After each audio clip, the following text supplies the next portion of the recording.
moderator. Saya awali, assalamualaikum warahmatullahi wabarakatuh. Kalau gelarnya. Waalaikumsalam warahmatullahi wabarakatuh. Cek sound dulu, apa suara saya terdengar jelas, teman-teman?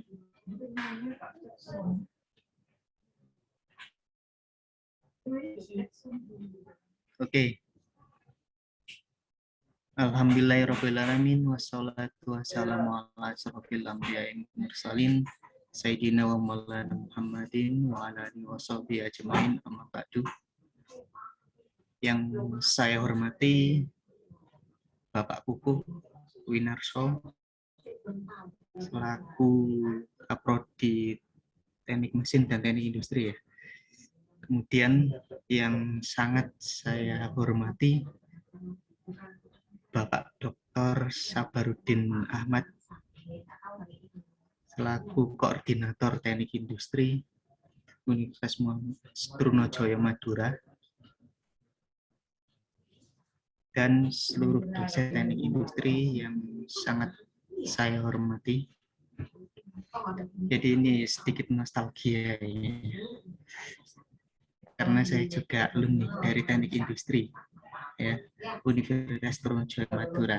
Ketemu dengan adik-adik semua di sini, adik-adik jauh gitu. Alhamdulillahirrahmanirrahim, kita masih diberi kesehatan di masa pandemi seperti ini, sehingga kita bisa berkumpul dalam keadaan sehat walafiat ya.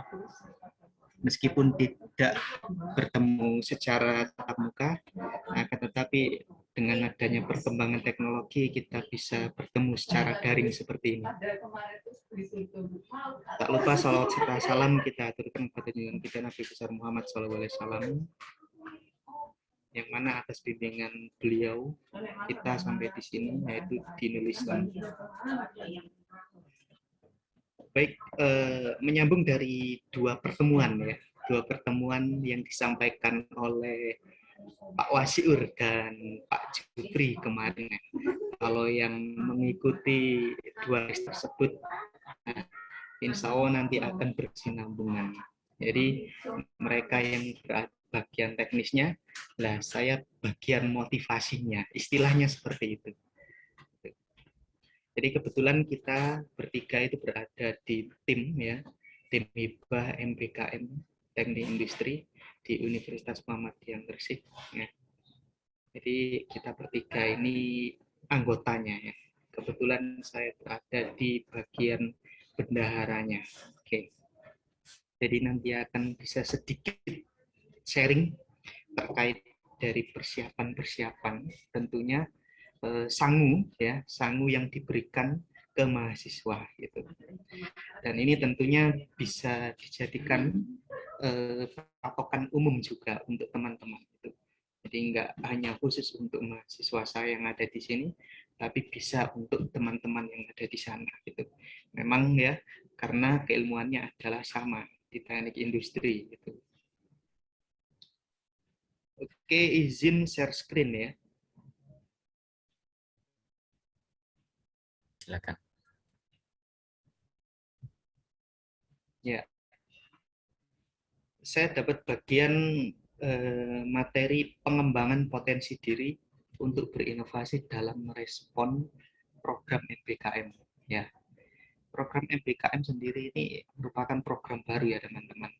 Jadi Menteri baru, Menteri Nadiem Makarim ya, yang mencetuskan program ini berdasarkan 23 ya, tahun 2020 ya. Jadi tentang merdeka belajar ya. Di mana merdeka belajar ini yang artinya ya bahwa semua komponennya ini hampir kebanyakan diserahkan ke mahasiswa. Jadi bebas berekspresi bukan berarti pada kaidah-kaidah aturan yang berlaku. Tentunya hal ini juga bertujuan sangat baik ya untuk mengembangkan keilmuan ya dari segi bidang minat kita masing-masing maupun dari sosial kemasyarakatan. Kemarin kan sudah dipaparkan banyak hal ya Saya lihat juga materinya itu, kebetulan kita satu grup ya. Saya lihat materinya sangat menarik sekali. Itu lengkap, ada yang membahas MBKM secara umum, kemudian tantangan revolusi industri 4.0, terus dikaitkan dengan MBKM ya. Nah, tentunya hal ini tidak jauh beda dengan yang dilakukan oleh mahasiswa itu sendiri. Ketika sudah ada program, tapi mahasiswanya tidak siap, bagaimana? Apakah program itu jalan? Nah, itu kan pertanyaan besar ya. Itu tentunya butuh support, dukungan ya dari banyak pihak gitu. Baik dosen ya, yang paling dekat kan dengan dosen ataupun dosen pembimbing, dosen wali. Kemudian dari pihak kampus sendiri ya, melakukan sosialisasi untuk programnya. Baik, sedikit refresh kembali. Jadi intinya ya, tujuan dalam menyiapkan SDM untuk era industri 4.0 dan society 5.0. Nah, perkembangannya kemarin sudah dibahas oleh Pak Wasiurang sama Pak Jupri ya, untuk industri 4.0 itu. Kemudian berkaitan dengan Internet of Things, kemudian basis data, big data, kemudian karakter apa yang berubah ya menuju ke society 5.0 gitu. Yang pertama ini prioritas pertama di perguruan tinggi ya dalam 5 tahun ke depan adalah penciptaan SDM unggul pemimpin masa depan ya. Bahkan sebelumnya itu sempat ada slogan bahwa menyiapkan pemimpin di tahun 2045 gitu. Tapi ini lebih singkat ya, lebih singkat 5 tahun ke depan gitu. Dengan program yang begitu banyak ya, banyak inovasi dari Pak Menteri, ya, Mas Menteri. Kita setidaknya harus mampu beradaptasi dengan perubahan-perubahan yang ada gitu. Selaku stakeholder yang terlibat ya, sebagai mahasiswa generasi penerus bangsa. Kemudian yang kedua, proses utamanya ini pembinaan ya, pembinaan dalam hal apa? Nah, ini perlu dipertanyakan juga. Kemudian pembelajaran. Nah, pembelajaran dalam hal apa? Pencetakan karakter mahasiswa perguruan tinggi. Gitu. Dari sini saja kita sudah melihat bahwa melibatkan beberapa hal ya. Yang pertama berkaitan dengan pembinaan, pembelajaran, serta pencetakan karakter mahasiswa. Dari beberapa program ya, ada berapa? Mungkin ada yang ingat programnya FBKM? Bisa bantu jawab? Ada berapa program kegiatan? 8. 8 ya. Program kegiatan ya. Ini sudah mencakup semuanya, dari tujuannya aja sudah kelihatan sekali. Berkaitan dengan potensi pengembangan diri, tentunya ini berkaitan dengan masa depan mahasiswa mau kerja di mana ya. Terus apa? Sifatnya berkaitan dengan karir ya, karir. Tentunya hal ini yang harus teman-teman persiapkan ya, yang harus teman-teman persiapkan mulai dari sekarang gitu. Jadi berkaitan juga dengan perkembangan industri gitu, sampai 4.0. Apa yang diminta di sini? Yang pertama adalah kemampuan komunikasi gitu ya. Verbal, non-verbal ya, termasuk pada penguasaan bahasa asing teman-teman. Kenapa di sini paling awal bahasa asing ini? Sejauh yang saya ikuti dalam hal ini, kenapa kok communication ya, terus apa dikaitkan dengan bahasa asing? Memang pada dasarnya kita harus bisa menjawab tantangan global. Global itu mendunia. Terus kalau kita nggak bisa bahasa Inggris, ya di lokal saja gitu. Ya, belajar bahasa Inggris mulai dari sekarang. Saya dulu dapat motivasi dari Bapak Dr. Sabarudin Ahmad untuk pergi ke Pare waktu itu, kampung Inggris. Sebulan kerasan ya, sebulan kok kerasan. Nah, akhirnya setelah lulus balik lagi ke sana. Tapi bekerja dulu gitu. Jadi belajar bahasa Inggris teman-teman ya. Tapi bisa self study ya, self study. Banyak materi yang bisa diakses di internet ya.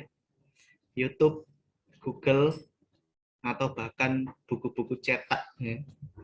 Nah, itu sangat banyak sekali. Ada yang gratis, ada yang berbayar, nah, tergantung saja peminatnya.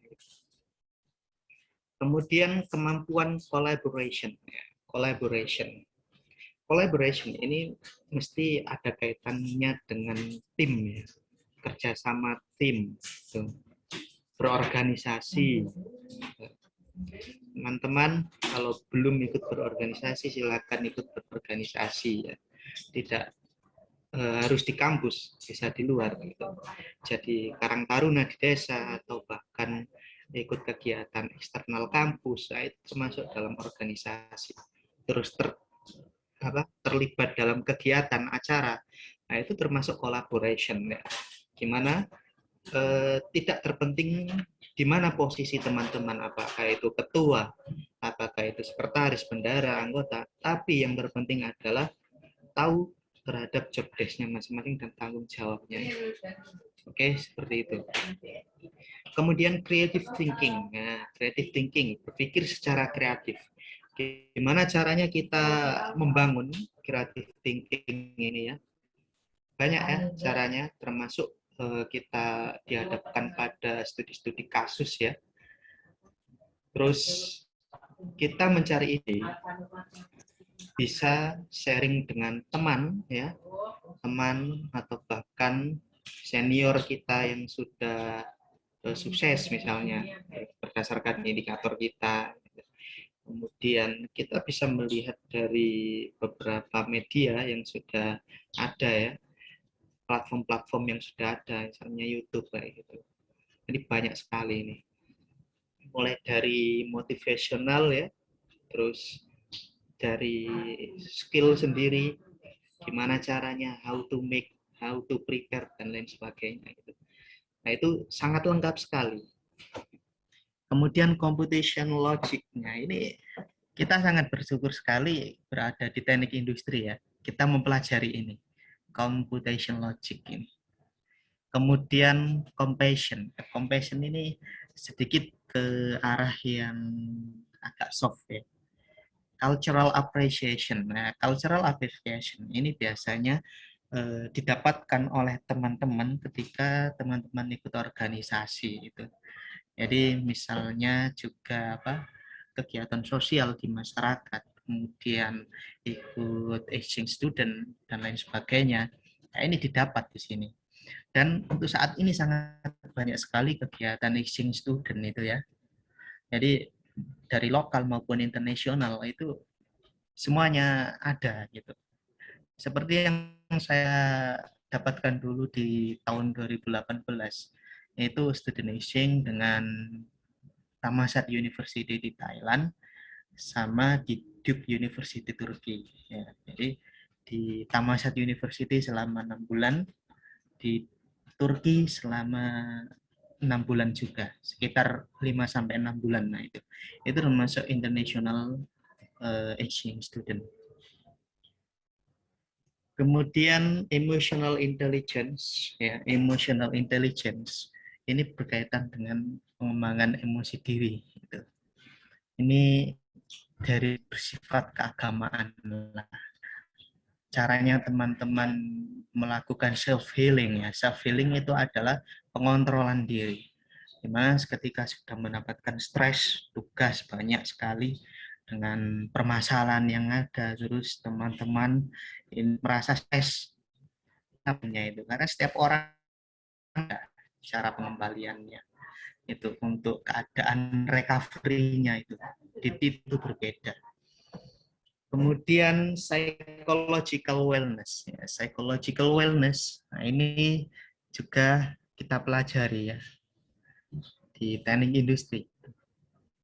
Kemudian entrepreneurship. Pada saat ini pemerintah menggiatkan UKM ya, UMKM, maaf, UMKM, usaha mikro kecil menengah. Jadi apalagi pada masa pandemi saat ini ya, salah satu yang bisa diharapkan adalah para pelaku UMKM. Kenapa? Karena mereka bisa mandiri. Mandiri ya, mandiri dan tentunya juga secara garis besar, secara tidak langsung mereka mampu menopang perekonomian negara gitu. Di Gresik saja contohnya ya. Jadi program yang dilakukan oleh Bupati Gresik UMKM itu merupakan program yang menjadi utama ya, yang menjadi utama selain daripada SDM ya, penguatan SDM, infrastruktur ekonomi dari segi UMKM.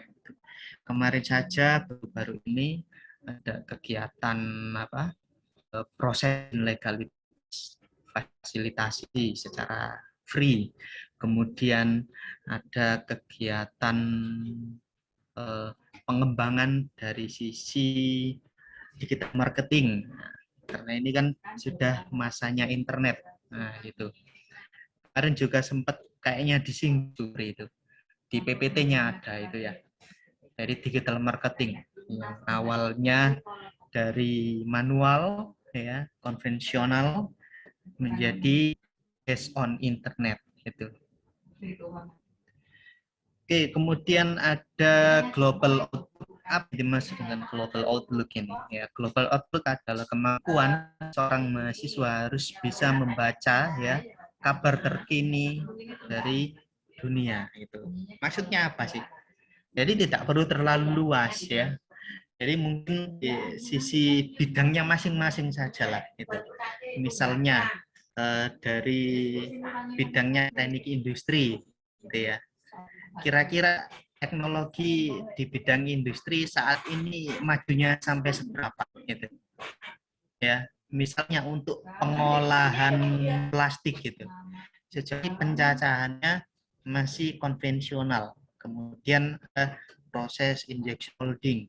Terus ada lagi penelitian mikronya. Gitu. Nah, terus dan lain sebagainya. Itu teman-teman harus peka juga terkait dari perkembangan-perkembangan itu. Healthy lifestyle ini sangat sulit ini, tapi bisa dilakukan itu. Bagi saya sendiri saja masih belum. Gitu. International effectiveness ya. Ini merupakan hal dari lingkungan perkuliahan atau bahkan di lingkungan sekitar.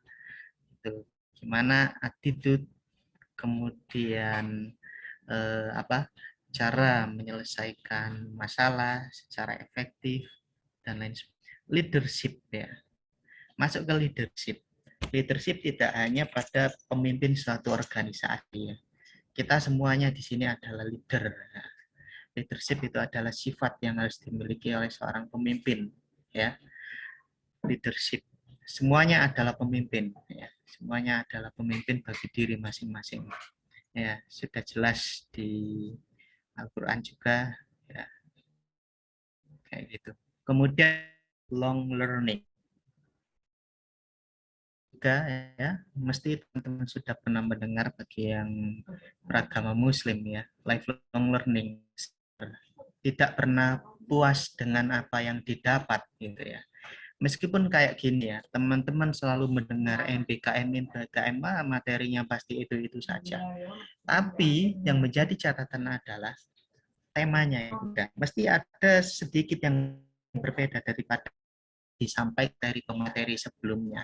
Harapannya teman-teman di sini ya, sampaikan ini yang tutup sambil rebahan atau sambil ngopi kayaknya ini, atau bahkan ngapain nggak tahu saya. Nah, itu yang terjadi, pengalaman saja. Gitu. Oke. Kemudian kemampuan problem solving ya, kemampuan problem solving ini. Problem solving ini ada tahapannya ya, Mas Mbak. Tahapannya. Beda kasus, beda cara penyelesaiannya gitu. Termasuk kegiatan skripsi ya, beda kasus, beda metode. Nah, kayak gitu. Contohnya seperti itu ya. Dan itu bisa dipelajari secara bertahap. Tentunya dengan fokus tertentu ya. Kemudian social and national. Social and national ini masih ada kaitannya dengan bela negara juga. Terus apa? Berkaitan dengan ini tadi yang saya jelaskan tadi, cultural appreciation gitu ya. Masuk juga. Dan responsibility, kemampuan responsibility. Responsibility itu apa? Bertanggung jawab ya. Bertanggung jawab ya. Tidak boleh ditinggalkan. Jika sudah memulai harus berani menyelesaikan. Itu ya. Itu yang harus menjadi catatan teman-teman ya. Teamwork, kerjasama ya. Kerjasama, baik ngerjain tugas atau yang sering kita temui itu adalah di kegiatan organisasi, teamwork. Selalu dengar ya kita teamwork gitu. Apalagi di kerja nanti ya, mesti ya ada yang namanya teamwork selalu itu ya. Nggak mungkin satu institusi itu berdiri sendiri ya, hanya pemimpinnya saja yang bergerak, tapi bawahannya itu semuanya ikut bergerak. Tuh, nggak ada yang spesial ya. Baik, mereview sedikit lagi ya. Yang tadi dibilang ada yang menjawab 8 program ya. Kegiatannya magang, praktik kerja, ya. Proyek di desa, mengajar di sekolah, pertukaran pelajar, penelitian, riset, kegiatan wirausaha, studi atau proyek independen, proyek kemanusiaan. Nah, untuk tahun 2021 ini kita dikasih minimal ya. Minimal untuk melaksanakannya adalah minimal tiga kegiatan itu, minimal 3 kegiatan. Sharing saja di sini lakukan yang ini ya, magang, praktik kerja, kemudian mengajar di sekolah dan pertukaran pelajar ini ya. Jadi 3 ini yang kita lakukan gitu. Tidak tahu ini di teman-teman di teknik industri Trunojoyo ini apa ini yang dijalankan ini. Tentunya di sini ya secara umum ya materi yang saya sampaikan ini untuk menyiapkan semua ini ya. Menyiapkan semua ini. Gimana caranya nanti kita umumnya sebelum berangkat dan ke di lapangan atau bahkan selesai itu dapatnya apa itu. Jadi yang pertama dari magang ya, magang atau praktik kerja ini memang tidak lepas ya, tidak lepas dari jurusan kita teknik industri di dunia industri ya. Makanya ini sebagai pionir utama kegiatan kita yang diambil ya. Jadi banyak sekali yang harus dipersiapkan untuk ini. Di perusahaan itu banyak subdivisinya ya, mulai dari perencanaan material, kemudian bagian engineering, production, bagian desain, kemudian bagian apalagi pemasaran dan lain sebagainya. Semuanya itu kita terlibat. Terus gimana caranya kita mempersiapkan? Yaitu ya berdasarkan dari subdivisi yang dibagi oleh perusahaan ke kita gitu. Misalnya saja kita berada di bagian desain ya, nantinya diterjunkan di bagian desain. Tentu yang kita siapkan minimal adalah basicnya, basic menggambar ya. Setidaknya tahu cara menggambar, cara membaca gambar. Yang paling utama adalah membaca alat ukur. Nah, membaca alat ukur, kemudian cara membaca gambar ya, baik itu dalam bentuk 2 dimensi, yang diperspektifkan dalam bentuk 3 dimensi, kemudian cara mengaplikasikannya. Setidaknya minimal menguasai 1 software lah, AutoCAD atau Inventor atau 3ds Max atau SolidWorks dan lain sebagainya gitu. Jadi setiap subdivisi itu mempunyai karakter masing-masing, mempunyai persyaratan masing-masing untuk bisa menyelesaikannya gitu. Umumnya juga kemampuan Excel ya teman-teman. Jadi pelajari kemampuan Microsoft Excel gitu. Mesti dibutuhkan ya Microsoft Excel itu. Kemudian yang kedua proyek di desa lah. Proyek di desa ini kita lihat dulu ya. Proyek di desa itu temanya apa? temanya apa. Nah ini hampir mirip dengan KKN ini, hampir mirip dengan KKN. Cuma KKN itu lebih luas ya, lebih luas, lebih banyak yang diselesaikan. Tapi kalau proyek di desa ini spesifik misalnya itu. Jadi misalnya ingin menyelesaikan permasalahan yang ada di desa berkaitan dengan internet ya. Kalian membuka itu apa? Memasang misalnya ingin memasang apa? Jaringan internet pada setiap RT. Nah, itu proyek di desa. Yang apa tujuannya? Karena apa? Ya, di sini masih daring waktu itu. Waktu itu masih daring ya. Termasuk ini juga percepatan program pemerintah ya untuk apa? Menyebarluaskan ya akses internet, kemudahan akses internet bagi warga, bagi anak-anak yang sekolah. Kemudian mengajar di sekolah. Mengajar di sekolah tentunya berdasarkan dari jurusannya ya. Itu contohnya saja kalau bisa ya sesuai dengan bidangnya.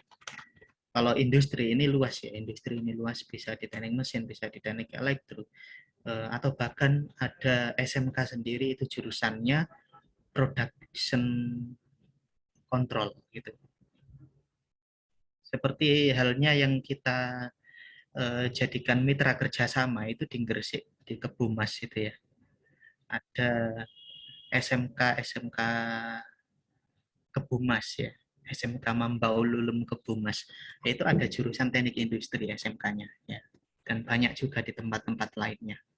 Gitu. Nanti di situ juga tugasnya apa? Yang dipersiapkan ya. Yang dipersiapkan itu tidak hanya mengajar ya. Tentu nanti kalian akan dilibatkan di bengkel-bengkelnya gitu. Terus nanti biasanya untuk pihak sekolah, khususnya kepala sekolah itu ada permintaan khusus untuk kalian. Jadi permintaan khusus untuk kalian mau dibawa kemana ke depannya. Jadi tidak hanya mengajar, akan tetapi asistensi, gitu, asistensi pendampingan bagi sekolah. Gitu. Misalnya saja, ya saya contohkan lagi yang sebagai sasaran kita itu adalah produk furniture. Nah, jadi kebetulan juga saya jadi dosen pendampingnya salah satu mahasiswa. Itu diminta untuk ini loh produk furniture-nya masih stagnan di sini. Kita hanya mampu membuat berdasarkan order, tapi ordernya hanya sedikit gitu. Gimana caranya supaya meningkat ordernya itu?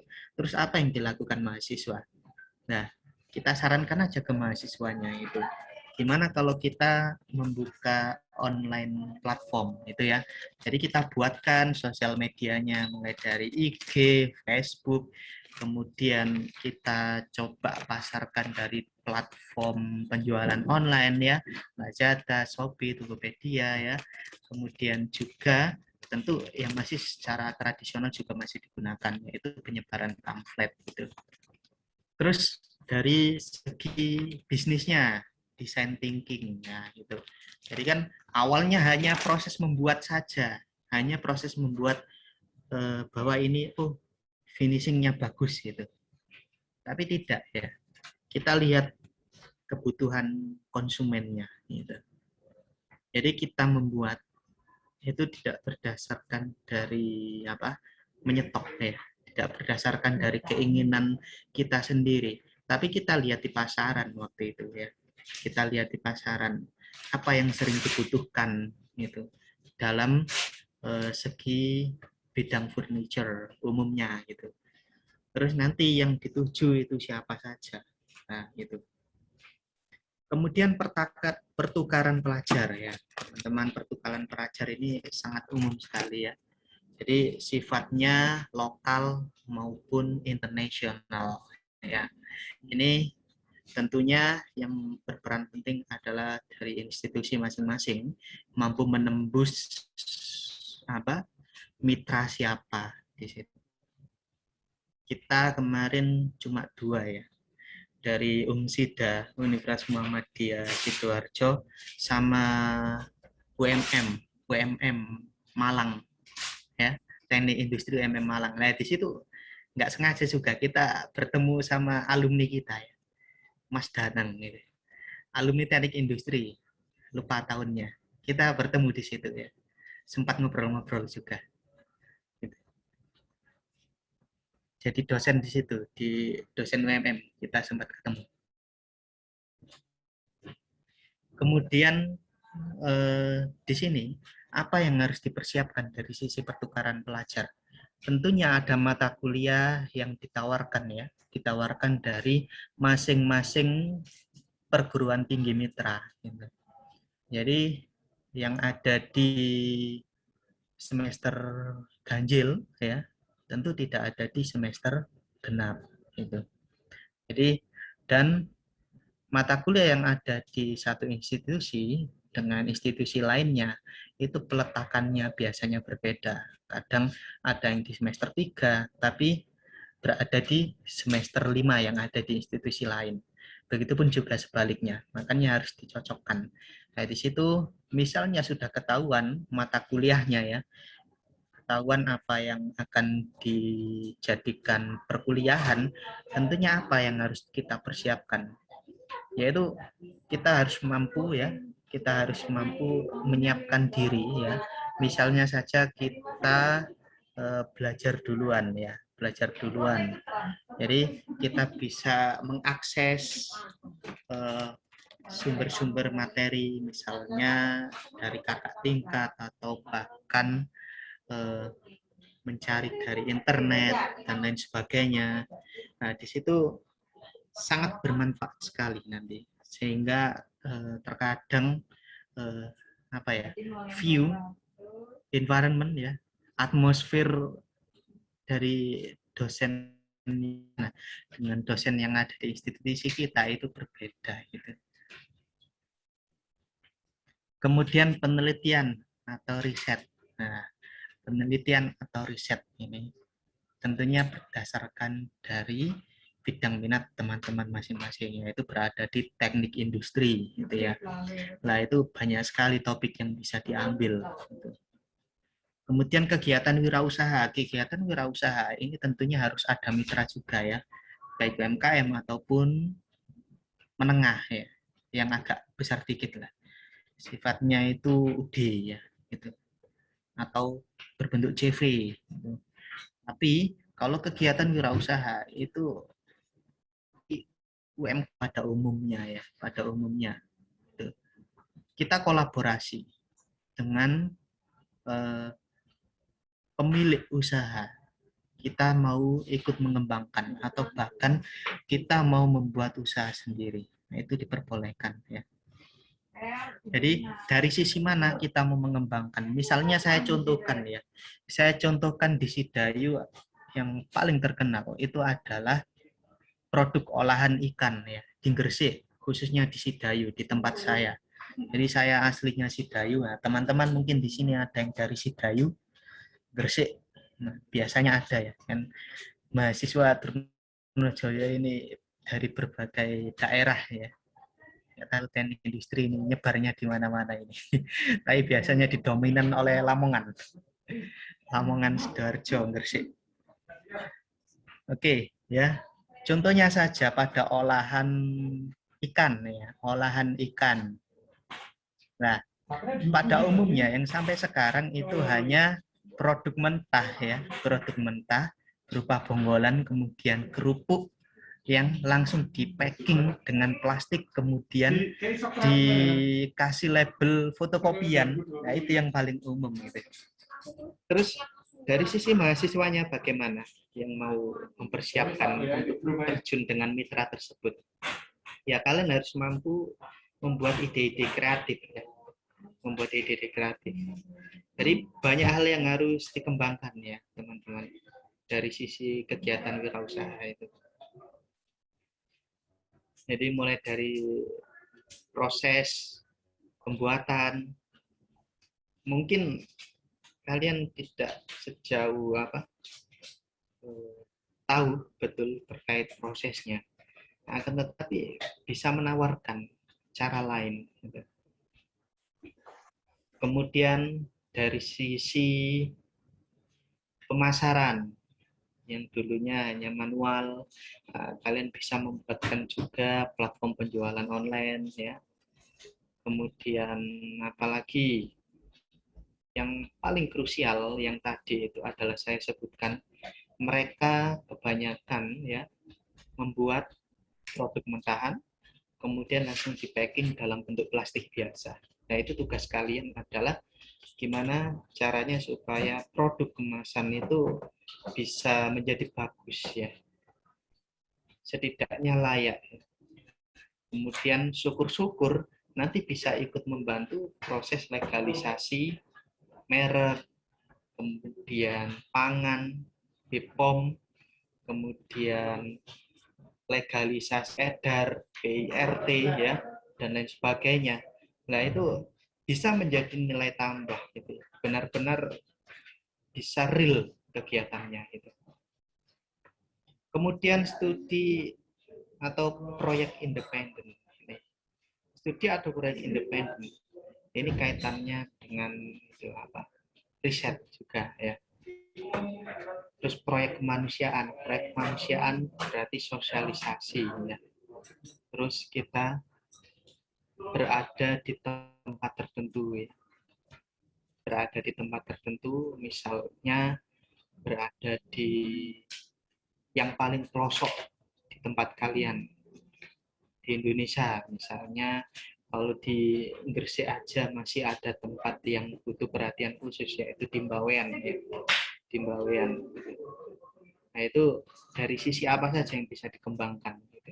Mungkin dari sisi ekonomi atau bahkan penguatan sumber daya manusia ya, kita merancang kegiatan-kegiatan yang bisa membuat kemampuan dari cara berpikir, kemudian dari sisi intelektualitas dan lain sebagainya itu bisa bertambah. Oke. Dari sini pembelajarannya untuk MBKM ini sangat fleksibel ya. Gitu.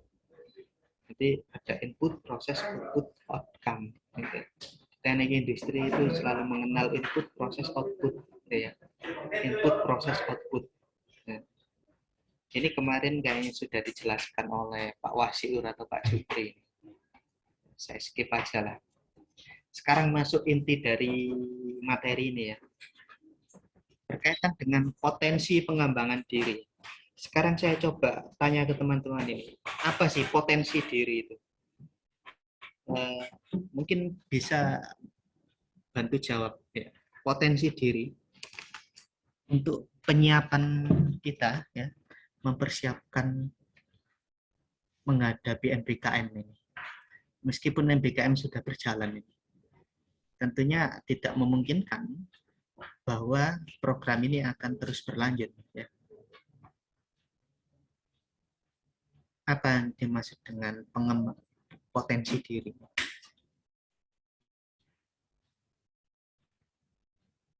Ada yang bisa bantu jawab?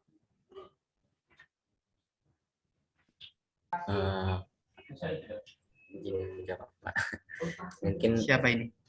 Pengembangan moderator. Potensi diri ya, potensi. Potensi pengembangan diri itu, potensi diri.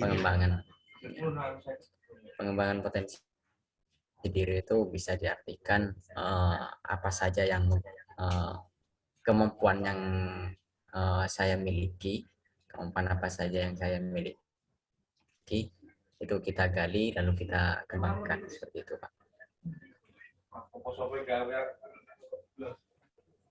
Ya, sangat bagus sekali. Mungkin ada yang mau menambahkan teman-teman lainnya? Izin menjawab, Bapak.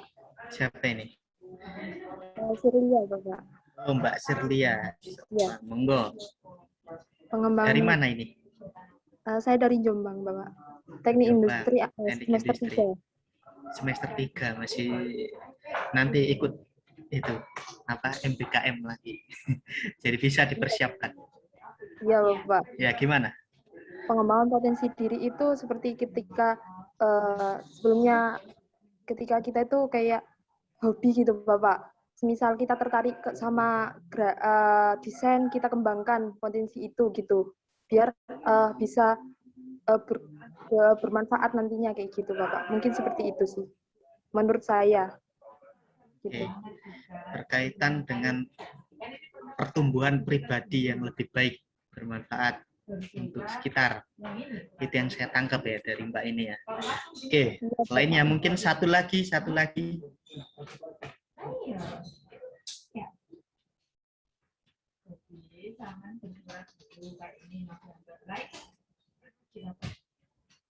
lagi mungkin.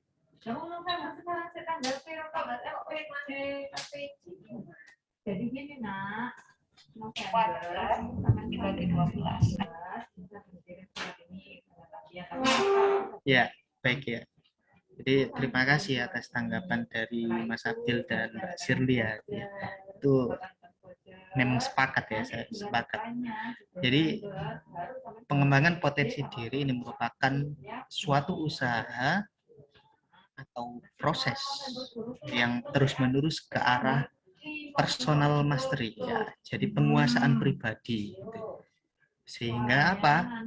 Sehingga dapat mendorong dan meningkatkan pertumbuhan pribadi demi kemauan untuk belajar ya. Nanti yang akhirnya membentuk pribadi yang mantap dan sukses ke depannya. Sukses sih banyak sekali ya. Jadi sukses ada yang bisa dilihat secara short term ya. Short term itu artinya adalah masa yang dekat, kemudian ada yang panjang gitu. Kayak sekarang ini, misalnya ini kegiatan ini kalau misalnya berjalan lancar, ya, itu namanya sukses. Nah, itu kan short term gitu ya. Terus teman-teman mampu hadir di kegiatan ini ya, berarti namanya sukses. Kemudian nanti ikut absensi ya, sukses berarti. Kalau nggak ikut absensi, nggak sukses gitu ya. Jadi banyak sekali macamnya sukses gitu. Oke, jadi pribadi yang mantap dalam artian pribadi yang dewasa secara mental ya, kemudian pribadi yang mampu tampil sebagai pemimpin perubahan ya. Jadi tujuan-tujuan MBKM salah satunya adalah leadership ya, leadership. Kemudian kita disuruh untuk peka terhadap isu-isu yang terjadi di masyarakat. Nah, itu sudah menjawab ya. Jadi berkaitan dengan potensi diri kita. Jadi intinya program MBKM ini benar-benar ingin membuat mahasiswa-mahasiswa yang ada di Indonesia ini lebih kualitasnya. Oke, gitu. Di sini secara teori ya, ada beberapa yang dimaksud dengan potensi, macamnya potensi fisik, potensi mental intelektual, potensi sosial emosional, kemudian potensi spiritual, dan potensi adversity intelligence atau ketahan malangan. Tahan dari galau. Gitu. Tahan dari galau. Untuk potensi fisik sendiri ini seseorang perlu dipelihara secara efektif ya. Jadi kenapa? Jadi ini mencakup pola makan yang seimbang, istirahat, relaksasi, kemudian ketambahan berolahraga. Ini saya mau memulai aktivitas ini. Pagi biasanya jalan pagi. Meskipun tidak terlalu berat ya, tapi usahakan seperti itu. Ternyata memang sangat bermanfaat sekali, bisa merefresh our brain ya, merefresh pikiran kita. Jadi kita melihat sesuatu hal yang positif di pagi hari itu umumnya positif gitu. Apalagi di Trunojoyo di kampus yang ya hijau gitu ya. Sampingnya ada jalan-jalan agak ke sana, tapi jangan ke sana nanti rawan. Oke. Kemudian berkaitan dengan potensi mental intelektual ya. Jadi potensi mental intelektual itu biasa disebut dengan IQ ya. Intelligence quotient. Berkaitan dengan kemampuan kita untuk menelaah teori dengan baik gitu. Setiap orang itu beda-beda meskipun ada yang sama.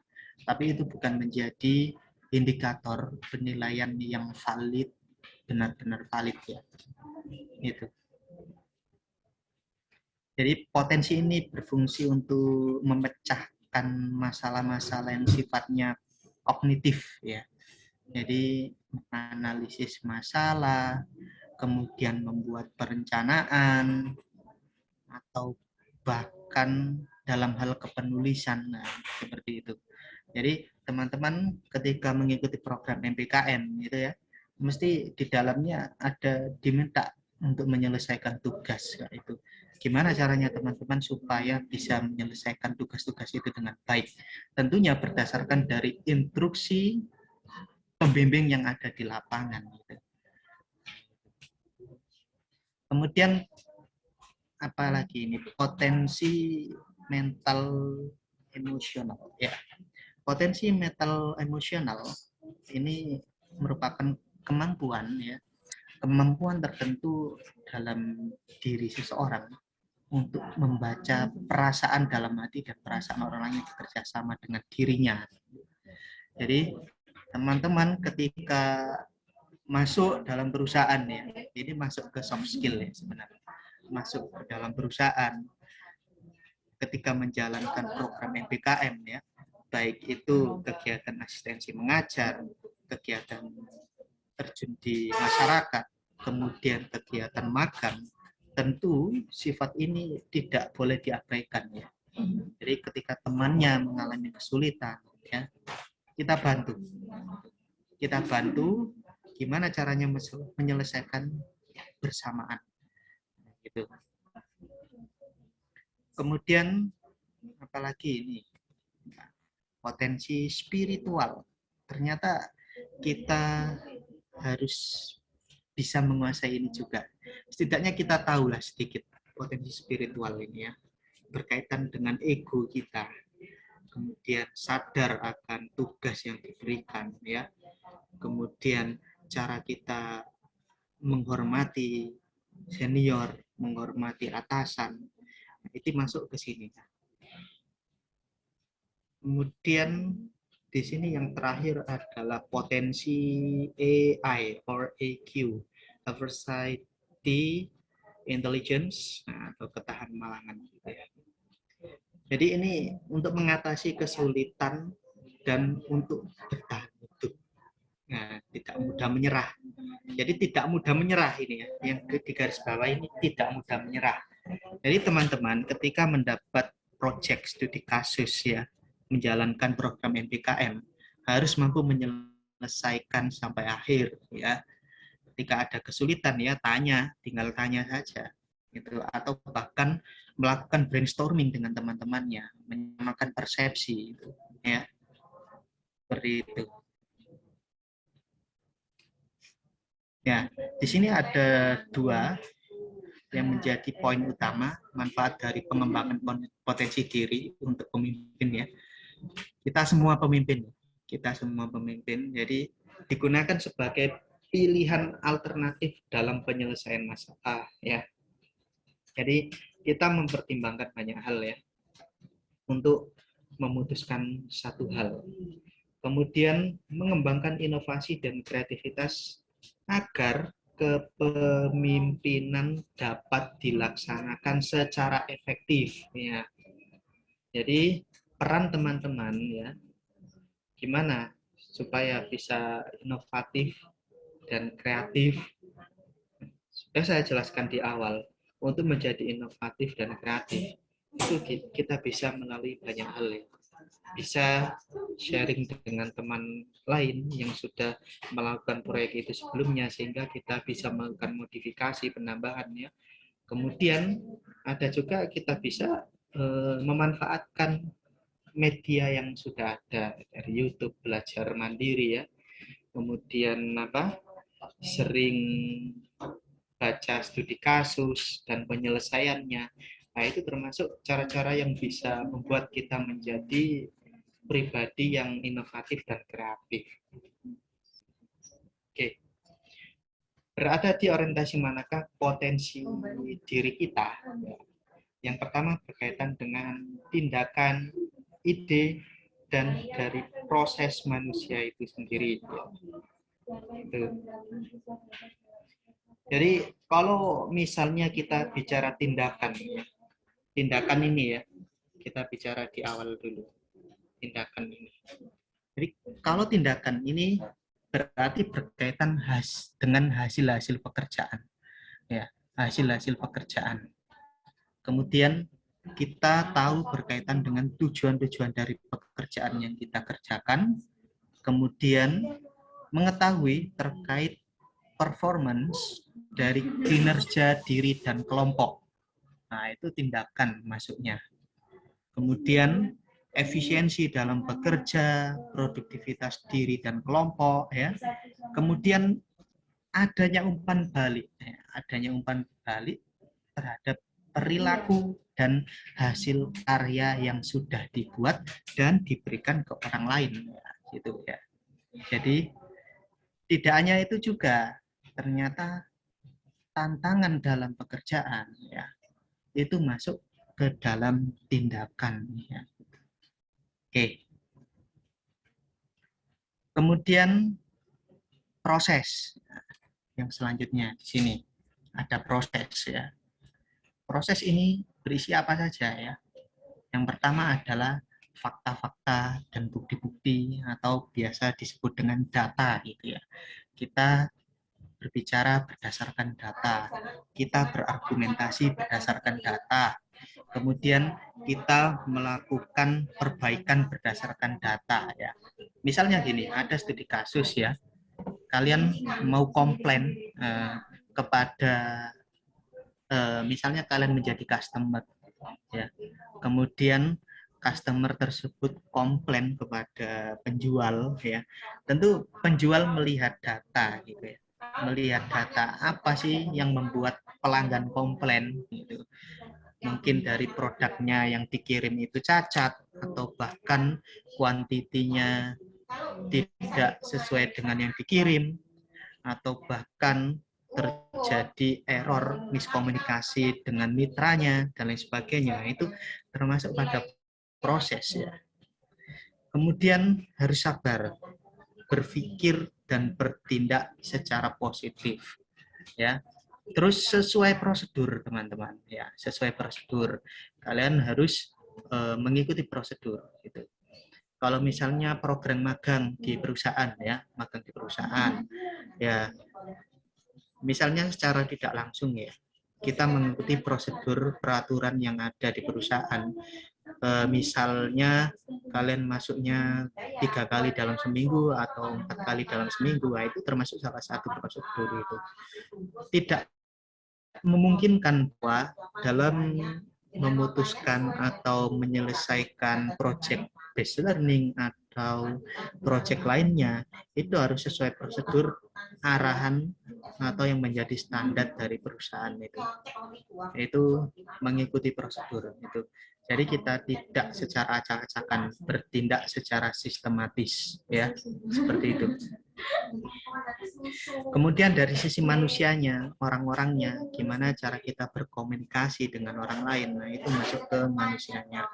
Kesabaran diri, pengembangan diri, ya, yang dijawab oleh Mbak yang tadi itu, ya, berkaitan dengan pribadi yang lebih baik, gitu ya, berkaitan dengan pengembangan diri, ya. Kemudian yang terakhir ada ide, ya. Oke. Ide ini, ya, merupakan pilihan waktu untuk berbicara pada orang lain, ya. Jadi jangan tunjukkan sesuatu hal yang sifatnya ketidaksabaran, di mana artinya bahwa menyimpang dari topik yang dibicarakan. Teman-teman menyampaikan ide itu ada caranya, ya, cara penyampaian ide, ya. Kemudian juga ketika berada di forum, ya, berada di forum diskusi, meeting, ya, ide ini sangat dibutuhkan, ya, untuk memecahkan permasalahan. Ya, umumnya hambatan dalam pengembangan potensi diri ini dibagi dua, ya. Ada secara internal maupun secara eksternal, gitu ya. Jadi hambatan secara internal, tidak memiliki hidup secara umum ya, tidak mau mengenal dirinya sendiri, tidak mau menerima umpan balik, respon dari orang. Ini sangat angkuh sekali nih ya, egonya tinggi, ini tidak boleh ya. Kemudian hambatan eksternal dari lingkungan keluarga sendiri, lingkungan sosial masyarakat, lingkungan kerja, atau lingkungan kampus. Nah, itu. Oke, seperti itu. Ya, harapannya ini benar-benar bisa menjadi sangu ya. Ini soalnya apa? Soft skill semua ini ya. Kemarin kan teknisnya sudah dibahas oleh Pak Wasiur dan Pak Jupri ya di pertemuan pertama dan kedua itu. Oke, itu saja, saya kembalikan ke Mas Abdil. Monggo Mas Abdil.